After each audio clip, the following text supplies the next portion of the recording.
দিলে ডাং খাব কৰু কৰু লাগে তোমাৰে হেৰিখন হেৰি জয়া ঐ আৰু কি যে গান মানে অবাশ্য ধৰণৰ গান ওলাই আছে যিবোৰৰ দ্বাৰা মানে আমাৰ উঠি অহা নৱপ্ৰজন্মৰ মানে প্ৰভাৱ পৰিব পাৰে এইবোৰ গানৰ নামবোৰ কমসে কম তেওঁলোকে যেতিয়া থাম্বনেলত লগায় তেতিয়া অলপ ধুনীয়াকৈ কিবা কৰু কৰু লাগে তেনেকৈ নিদি মৰম কৰু লাগে বা বেলেগ ধৰণেতো দিব পাৰে দিলে ডাং খাব আল বাল এইবিলাক কি গীত মানে মই ধৰিব পৰা নাই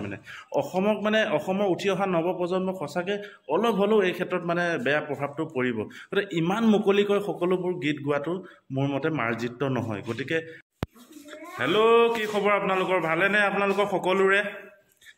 2025ত বহুত ভাল গান আহিছে দেই এইবাৰ 2025ত বিহু গান বহুত ভাল আহিছে ও তোমাৰে হেৰিখন কৰু কৰু লাগে তোমাৰে হেৰিখন আলবাল দিলে ডাং খাব কিমান যে ধুনীয়া গীত আহিছে নহয় ঋতুদাই কোৱাৰ দৰে এইকেইদিন ঋতু কলিতা আমাৰ ছ'চিয়েল মিডিয়াত একেবাৰে পুৰা ভাইৰেল হৈ আছে বিগ ব্ৰেকিং নিউজ বুলি ক'ব লাগিব ঋতু কলিতা তো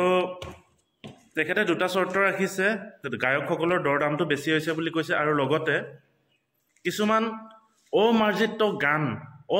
গান 2025ত ওলাইছে তাকো বিহু গান ওলাইছে ঋতুদাই কোৱাৰ দৰে গায়কবিলাকৰ দৰদামটো বেছি হৈছে বুলি কৈছে সঁচাই গায়কবিলাকৰ দৰদামটোৰ বিষয়ত মই তেনেকৈ একো ক'ব নাযাওঁ কাৰণ এই বিষয়ত গায়কসকলৰো নিজৰ বহুত খা খৰচাৰ কথা আহি পৰে কাৰণ গাড়ী ভাড়াৰ পৰা আদি কৰি আৰ্টিষ্টক দিব লাগিব মিউজিচিয়ানক দিব লাগিব সাউণ্ড বক্সত দিব লাগিব গাড়ী ভাড়া অহা যোৱা খোৱা বোৱা ৰাস্তাত খোৱা বোৱা হেন তেন বহুত কথা আহি পৰে কিছুমান ল' বাজেটৰ ইনষ্ট্ৰুমেণ্ট থাকে কিছুমান হাই বাজেটৰ ইনষ্ট্ৰুমেণ্ট থাকে সেই বিষয়ে মই একো ক'বলৈ নাযাওঁ তথাপিও অসমৰ শিল্পীসকলে যিহেতু অসমৰ বিহু মঞ্চতে তেওঁলোকে গীত পৰিৱেশন কৰে গতিকে আমাৰ ৰাইজে বহুত কষ্ট কৰি এখন অনুষ্ঠান পাতে বিহু মঞ্চত আৰু সেই অনুষ্ঠানখন পাতিবলৈ কাৰণে আমাৰ মানুহবোৰে যেতিয়া চান্দা তুলিবলৈ যায় বহুতৰে বহুত কথা শুনিবলগীয়া হয় তথাপিও ইমান ইচ্ছুক আমি অনুষ্ঠান এখন পাতিবলৈ সেয়ে অসমৰ ৰাইজৰ প্ৰতি লক্ষ্য কৰি অকণমান হ'লেও দামটো কমাব পাৰে অৱশ্যে আৰু এটা কথা কৈছিলে ঋতুদাই যে আমাৰ অসমীয়া গানবোৰ যাক লৈ আমি গৌৰৱ কৰোঁ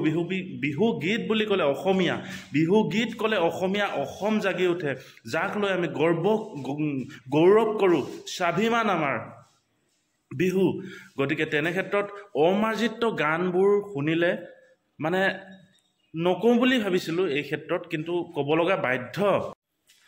গানৰ নামবোৰ একচুৱেলি মাৰ্জিত হ'ব লাগে গীতৰ কলিবোৰ একচুৱেলি মাৰ্জিত হ'ব লাগে আগৰ গায়কবোৰেতো ইমান তেনেকৈ অমাৰ্জিত ধৰণৰ গান গোৱা নাছিল আজিলৈকে তেওঁলোকে তথাপিও হিট এটা কথা সঁচা তেওঁলোকে অমাৰ্জিত গীতবোৰ গাই হয়তো লাখে টকা অৰ্জন কৰিব পাৰে ইউটিউবৰ পৰা বা ছ'চিয়েল মিডিয়াৰ পৰা কিন্তু কথা হ'ল কি তেনেধৰণৰ অমাৰ্জিত গীত গোৱা গায়কবোৰক যদি আপোনালোকে আমন্ত্ৰণ কৰে তেখেতক জানো মৰমৰে গামোচা এখন দিব মন যাব মৰমৰে জানো তেওঁলোকে আমাৰ ৰাইজৰ মন জয় কৰিব পাৰিব কিন্তু আজিকালি ছ'চিয়েল মিডিয়াৰ চ'ৰ্চটো এনেকুৱা ধৰণৰ হয় আপুনি যিমান বেয়াকৈ গাব যিমান বেয়া কাম কৰিব যিমান বেয়াকৈ দেখাব পাৰিব সিমানে আপুনি পপুলাৰ হৈ যাব ছ'চিয়েল মিডিয়াত গতিকে কথাটো তেনেকুৱা ধৰণৰ হয় আপোনালোকে সেইবোৰ গায়কে কম দিনৰ কাৰণে হয়তো লাখে টকা অমাৰ্জিত গীত গাই লাখে টকা অৰ্জন কৰিব পাৰে ইউটিউবৰ পৰা ছ'চিয়েল মিডিয়াৰ পৰা কিন্তু তেনেধৰণৰ গায়ক যদি আপোনালোকে বা মই আমন্ত্ৰণ কৰোঁ নিমন্ত্ৰণ জনাওঁ তেনেহ'লে তেনেবোৰ গায়কৰ প্ৰতি জানো আপোনালোকৰ মন মানে দয়া লাগিব জানো তেওঁলোকৰ প্ৰতি জানো ভাল ভাৱ হ'ব জানো অমাৰ্জিত গীত গোৱা গায়কবোৰৰ প্ৰতি আমাৰ জানো ভাল ভাৱ হ'ব জানো তেওঁলোকক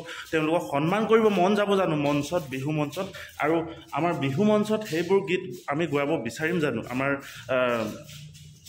ৰাইজক গতিকে তেনেকুৱাবোৰ কথা কৰু লাগে দিলে ডাং খাব তোমাৰে হেৰিখন জয়া আলবাল ডাং খাব কৰু লাগে এইবোৰ কি ধৰণৰ গীত তাৰমানে বুজিব নোৱাৰোঁ কি ধৰণৰ অমাৰ্জিত গীত ধৰিব নোৱাৰোঁ মানে আৰু তেওঁলোকৰ গায়কসকলৰ মোৰ নামটো মেনশ্যন কৰি দিব বিচৰা নাই, কোনে গাইছে, কি কৰিছে, কি কথা, এইবোৰ মই কৈ দিব বিচৰা নাই। কিন্তু এই গীতবোৰৰ পৰা আমাৰ কিন্তু নৱপ্ৰজন্মৰ প্ৰতি অলপ হ'লেও মানে প্ৰভাৱ পৰিছে আৰু প্ৰভাৱ পৰিব। আৰু অনাগত দিনত তেওঁলোকে যদি গান গাব পাৰিছে, আমাৰ দৰে তেওঁলোকৰ উঠি অহা নৱপ্ৰজন্মওতো তেনেকৈ ধৰণেৰে ঢাল খাব, তেনেকৈ ধৰণৰে গীত গাব। গতিকে এই ক্ষেত্ৰত অলপ মন কৰিবলগীয়া কথা ৰাইজসকল।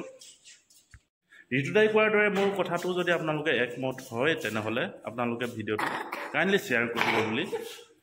অনুৰোধ জনাইছোঁ। ধন্যবাদ।